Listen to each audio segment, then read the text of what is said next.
سوريا تسعى إلى الخير دائما. سوريا تسعى إلى بناء هذا البلد مع هؤلاء الأطفال الذين حضروا، رغم أنهم أتوقع أن البعض منهم خائف، ولكن حضروا ليبنوا سوريا، ليعيشوا انتصارات هذا البلد، وإن شاء الله جميعا إلى مزيد من التطور ومزيد من الأمان ومزيد من البناء في هذه البلد.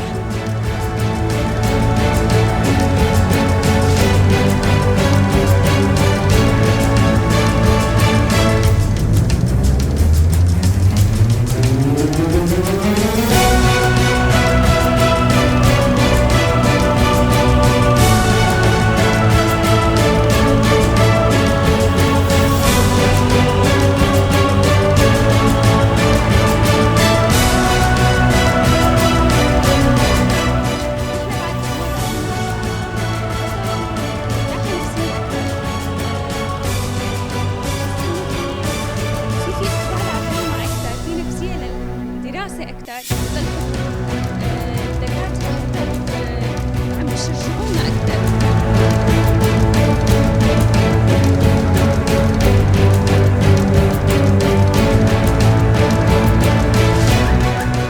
بعد رحيل الطاغية بأسبوع الحمد لله البلد